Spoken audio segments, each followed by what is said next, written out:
que hay una verdadera batalla cultural acá, ¿no? Que todavía no se terminó, que en gran medida le empezaron Enrique Dussel, por ejemplo, y que de alguna forma necesita ser reivindicada esa lucha, porque justamente tiene que ver con el reconocimiento del otro en tanto otro. El reconocimiento de la exterioridad y el reconocimiento de la otredad, porque justamente lo que sucede con estos movimientos como estos gobiernos de derecha que son conservadores, lo que buscan es justamente conservar cierto poder y congraciarse con quienes fueron sus opresores. O sea, es el mismo mecanismo que recién describía. O sea, ellos son parte de nuestro pueblo, pero no logran ver, ¿sí? No la ven, el hecho de que son ellos mismos quienes están siendo usados y oprimidos por el imperialismo yanqui, europeo, etcétera. Es decir, y hay una búsqueda de volvernos a esa totalidad. Lo mismo que sucedía, por ejemplo, en la época del Facundo, donde se enviaban las materias primas a Europa y Europa nos devolvía esas materias primas manufacturadas y nosotros terminábamos comprando un bolso de cuero que le habíamos vendido nosotros. Claro. Es un delirio total, claro. Y ahora me lo venden negocio. con, claro, un negoción, no sé, ponele la marca que quieras, pero una linda marca, ponele, y claro, yo termino pagando ese bolso, ¿cuánto dinero? En comparación a la materia prima vendida. Entonces, así un país no se enriquece. Pero lo mismo pasa ahora con el petróleo. O sea, te llevas mi petróleo y me lo devolves en formas de otras cosas. Es decir, lo mismo va a pasar con el litio. Te vas a llevar mi litio, me lo vas a devolver en forma de batería de celular, un celular que me vas a cobrar una fortuna. Entonces, seguimos siendo colonia en ese sentido, porque nosotros no seguimos teniendo, no nos hemos apropiado de cierta soberanía económico-política. Eso por un lado, pero también está la cuestión de la batalla cultural, donde en algún momento necesitamos dejar de mirar a Europa, a Estados Unidos como referentes de algo, como referentes económicos, como referentes sociales, como sociales ni hablar, pero como referentes políticos. Y creo que ahí está lo que hace de alguna forma Enrique Dussel,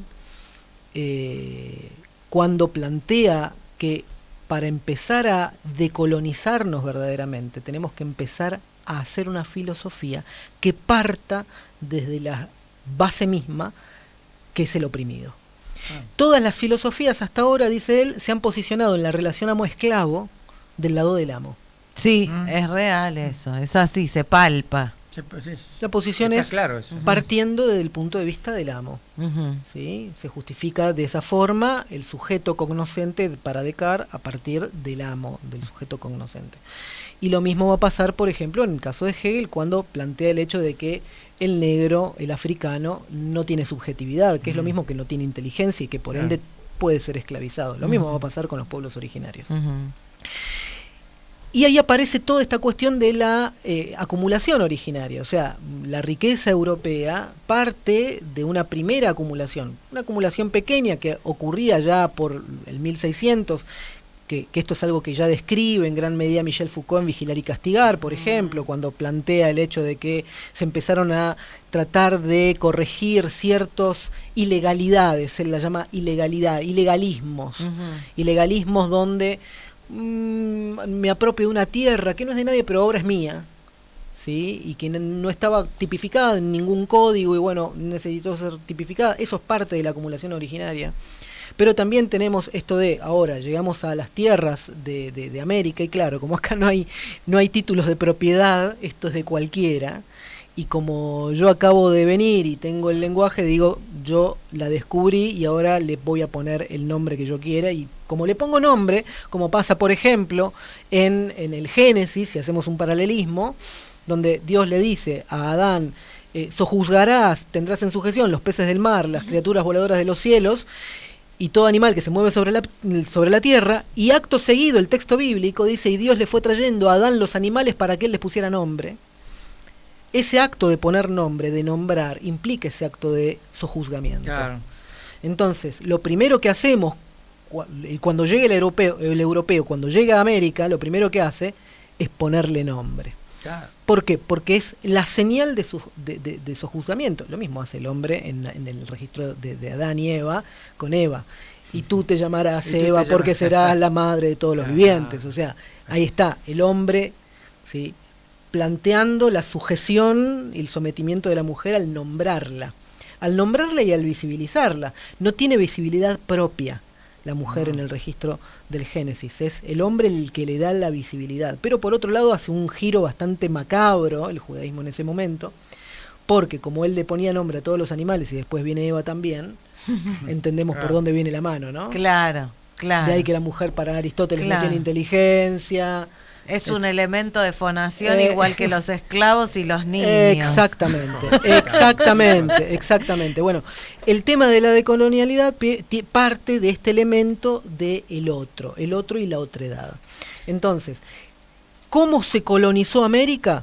Por el no reconocimiento de que acá ya había un otro que ocupaba esas tierras, otro que ya tenía su propia civilización y que ese oro del cual se apropió le pertenecía a ese otro.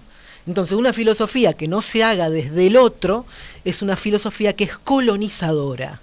Totalmente. Que intenta justificar la colonización. Bueno, el imperio incaico. Por ejemplo. Y después está toda la justificación que dice, no, porque si no hubieran venido todavía se estarían matando y qué sé yo. Ok, pero sí, hablemos de, si querés, no sé, la muerte que tenían los incas por los aztecas en los templos a su dios Sol. Fantástico, sí, le sacaban el corazón, pero ese tipo cuando moría con un sentido. Totalmente. Claro. Moría con un significado, estaba dando su vida para que el sol siga funcionando. Claro. Terrible. Ahora, después, ese mismo tipo, sí, lo salvaron, ¿y a dónde lo mandaron? No quisiera estar tampoco. No, tampoco, Claro, no es nada divertido. Pero tiene toda una simbólica. Claro, pero después, está bien, lo salvamos del dios Sol, de ser sacrificado en la pirámide, pero lo mandamos a las minas. Claro, seguro, sí, seguro. Eso, todo es hipocresía. ¿Entendés? Claro, o sea, tal cual. lo convertimos en elemento de trabajo y de esclavitud. O sea, yo te aseguro que pudiera preferir, ese tipo tenía un sentido allá arriba mientras le sacaban el corazón, pero no tiene ningún sentido cuando está enriqueciendo los bolsillos con oro de los conquistadores. Qué bárbaro. Y vos que hablás de esto de las filosofías que se ponen del lado del amo y no reconocen al otro. Voy a hacer un salto temporal grande, digo, ¿por qué prenden mecha en esta actualidad estas ideologías de exterminio del otro?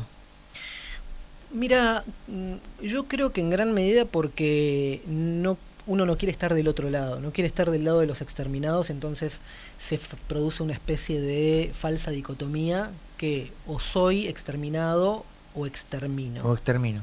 Claro, entonces, si no puedes contra ellos, únete. Claro. Como dijo Lilita Carrió hace un tiempo atrás. Grandes valores. Sí. Bueno, y pero no, ves y cómo, no del tango. Pero fíjate cómo salta todo del inconsciente colectivo a la popularidad, ¿no? Sí, o sea, a ver, en esta falsa dicotomía que o estoy con ustedes o no, o estoy en contra de ustedes. Claro. Que no deja de ser falsa dicotomía, lo que termina sucediendo es que o sos oprimido o sos opresor y te pones del lado del opresor, pero la opción de ser oprimido también, pero podés posicionarte desde el oprimido y desde el oprimido evitar la opresión. Para que haya un opresor tiene que haber un oprimido. Cuando vos te rompés las cadenas de la opresión, y esas cadenas tienen que ser a partir de cierta visibilización, por eso gran parte de los movimientos vienen de la izquierda, que son los movimientos críticos. Claro que sí. A veces me plantean, no, pero sobre pensamiento crítico, ¿no? O sea, la derecha también tiene pensamiento crítico.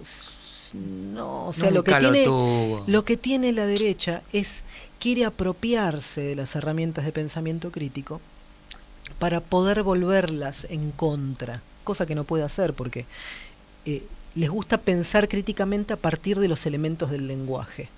No, cometí una falacia, no, eso es un sesgo cognitivo. O sea, todo eso es una crítica desde el contenido, pero no es una crítica de fondo. Ahora, la izquierda, si los movimientos de izquierda, el pensamiento de izquierda, que es de izquierda justamente porque es contrario a la derecha, que la derecha es la dominante, ¿sí? La mano Siempre dominante. lo fue. Entonces la izquierda se posiciona contra la mano dominante, Claro. y produce un movimiento negativo, ¿sí? Un movimiento negativo que de alguna forma intenta hacer posición, plantear posición. El otro día hablaba con una persona, me dice, no, digo, en ciertas cosas mejor no meterse, mejor toquemos, digo, bueno, pero pensamiento crítico sin tomar posición no es pensamiento crítico. Exacto. Ah, totalmente. O sea, un pensamiento crítico que no se alimenta de la historia, un pensamiento crítico que no cuestiona el sistema, Ella no es crítico. no es crítico. Ahora, sí lo que está haciendo la derecha, y fíjense qué interesante esto, cómo desvía la cuestión, Sí. que cuando intenta, o sea, la derecha se maneja entre dos vertientes, ¿no? Donde en el centro está el pensamiento crítico propiamente. Sí. Por un lado se mete con el pensamiento mágico. O sea, la Ujú. derecha ama el pensamiento mágico. Sí, ¿Sí? sí. Prefiero creer. sí. Sí, mirar a Guandanara con Dios. Elegant. Claro, claro, claro. El tema de, por ejemplo, que las fuerzas del cielo nos ayuden, nos Sí. acompañen. O sea, Claro. pensamiento mágico. Sí. De ahí una serie de derivas como la autoayuda, Ah, ¿sí? sí, No sí, sé, sí, el sí. secreto, pensé en positivo. que La los New Age, la que New es Age, a mí me agarra Mindfulness. tirria, Sí. claro, te agarra tirria. Sí. Entonces tenés por un lado el pensamiento mágico, y del otro lado del pensamiento tenés el pensamiento conspiranoico. Claro. Que el pensamiento conspiranoico intenta hacer lo que hace el verdadero pensamiento crítico y la teoría crítica, Ujú. de develar los sistemas de poder, Mm.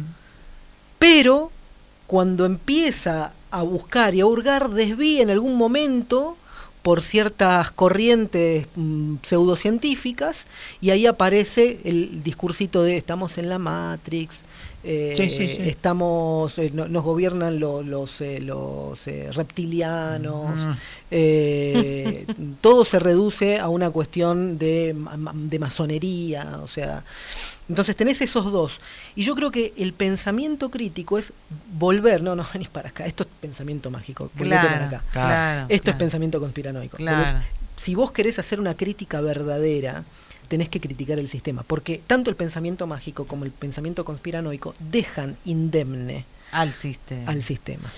Eso te iba a decir, se enmascaran como antisistema, pero en realidad son quienes ponen en marcha y quienes sostienen y quienes tienen a la gente oprimida por los dispositivos de poder. Y te hacen sentir, Una forma de dominar. claro, y te hacen sentir como que ellos son antisistema y Sí, hay que sí. revolucionar todo, Son y en unos hijos de realidad puta, no. terribles, salvajes, psicópatas. Imagínate que todos estos movimientos, por ejemplo, de autoayuda, de que te venden el secreto, que te venden padre rico, padre pobre, etcétera, Ay, etcétera, que te esas dicen, cosas no se seas un espantó. empleado, porque si sos un empleado, entonces nunca te vas a hacer rico, y por ende tampoco siempre vas a estar alimentando el sistema, tenés que ser un antisistema, y para ser un antisistema volvete un emprendedor. Claro.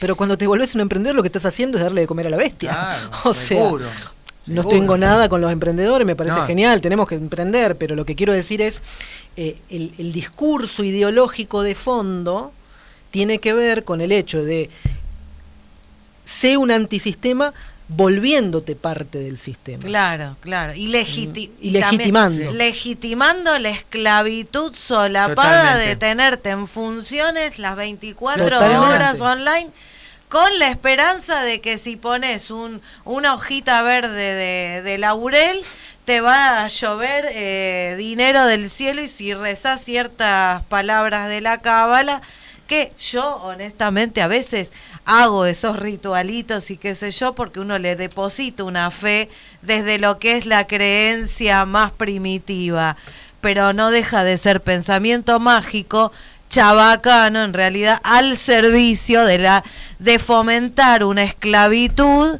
y encima legitimarla. Es que justamente Es tremendo. es terrible, es terrible. Es terrible, no podés salir, es como que estás... Con respeto de todas las creencias, y que todos tenemos un poquito de pensamiento mágico, obviamente, ¿no? O sea, pensamiento mágico necesitamos para salir de casa. Claro. O sea, el mundo es un lugar hostil. Sí. Y necesitamos, Siempre lo fue. necesitamos pensar que no nos va a suceder nada para poder salir y no Sí, tener sí, una sí, agorafobia, digamos. Tal cual. Entonces, tal cual. nos refugiamos un poco en el pensamiento, en cierto pensamiento mágico, para decir, por ejemplo, cuando llego a casa, bueno, Dios, por favor, que llegar bien, o cuando veo que mi hijo no llega, che, que no le haya pasado nada, uno refugia. Uno pide protección al lado del destino. Porque necesitamos cierta certidumbre en la incertidumbre. Sí. Ahora, cuando ese pensamiento se vuelve un dispositivo de anclaje para a mí mantenerme en el funcionamiento dentro de ese mecanismo de poder, es ahí donde ese pensamiento se vuelve peligroso. Claro. Y donde se retroalimenta con estos otros dispositivos. Es decir, busca de alguna forma desviar para un lado o desviar para el otro para no ser víctima el mismo sistema de la crítica al sistema verdadero, ¿no? Qué trágico, ¿no? Es terrible. De todo lo que te escuché, yo llego a un final. A ver. Concluye. El opio de los pueblos. El pueblo del pueblo. Ha cambiado el opio del pueblo. Ya no es la religión, hoy es la autoayuda. Claro, es tremendo. Es el opio del pueblo. Vos sabés que, viste que terrible, ustedes saben que yo soy tarotista, 34 años de tarotista, y siempre le escapé al tema New Age, pero lo que estoy notando muy seguido, es que hay un montón de personas que depositan mucha fe en eso y que de 7 días de la semana viven frustradas porque no podés estar todo el tiempo siguiendo recetas o tips, vamos a decir, detesto esto de los tips, esos tips para abrir la heladera o para darte vuelta o para vivir o mejorar la convivencia familiar. No, terrible. Si vos no te llevas bien, por ejemplo, con la persona con la que convivís, ¿por qué empezás a hacer tips que en realidad te van a dejar más frustrado? Y esto que decís, vuelvo a eso de que ahí se da que contra la pared porque se da cuenta de que es más oprimido aún que antes de hacer el tip. Es que los sistemas de opresión lo que buscan es hacer que no te opriman. O sea, mejor dicho, que no te des cuenta que te estamos oprimiendo. Hay toda una vuelta al estoicismo. Siempre menciono un poco lo mismo, ¿no? Hay todo un retorno al estoicismo. ¿Y eso es viable o es inconducente y sigue siendo esclavizarnos aún más? Yo creo que lo que menos necesitamos es estoicismo, porque el estoicismo, si nosotros lo pensamos... A ver, el estoicismo sirvió en su contexto, en su lugar, y obviamente hay ciertas cuestiones como, por ejemplo, aprender a reconocer aquellas cosas que están dentro de nuestro control y las cosas que no están dentro de nuestro control no dejan de ser útiles, ¿sí? Es decir, y mirá, yo hoy llegué tarde, tendría que haber llegado a las 12, pero yo no puedo controlar que estoy a 2,5 kilómetros y que el subte tiene sus tiempos. Claro, tal cual. Entonces, tú lo has dicho. Perfecto. Entonces no puedo controlarlo, entonces no voy a preocuparme, ¿sí? Ahora, si ese pensamiento yo lo tengo para con el gobierno, estoy al horno. Porque es ahí donde te lo quieren meter. Te lo quieren meter para el sistema laboral. Si vos sos empleado, entonces hay cosas que están dentro de tu control. Mientras estés acá adentro no tenés control. Entonces si te quedás adentro, tenés que seguir siendo empleado y bueno, bancártela. Yo creo que hoy lo que menos necesitamos es estoicismo y necesitamos más marxismo. Creemos acá con el Tano Petina, lo hablamos siempre que nos vamos y lo hablamos ayer aún saludando en el Día de la Lealtad, pero yo tengo una convicción profunda, me paro desde el lado del materialismo histórico como licenciada en ciencia política, él tiene su corazón también en la izquierda, de algún modo no sé, pero me imagino que es el abordaje que elegís para explicar más amplia y acabadamente todas las cuestiones, porque en realidad es la filosofía más siempre volvemos a desarrollada. Siempre volvemos a amarse de alguna forma. Yo voy a repetir lo que siempre dije de pendejo y lo digo de ahora casi a los 70 pirulos. La derecha siempre tuvo organización, saben lo que hacen, tienen una dirección, van a cumplir con el plan siempre, ayer, hoy y siempre. Los de la izquierda, los que somos de izquierda, somos románticos, hermano. Bueno, estamos con el violín y... Foucault dice, la mayor, en Vigilar y Castigar, la mayor tragedia es que los sueños de la derecha tienen la capacidad de cumplirse siempre, Mirá.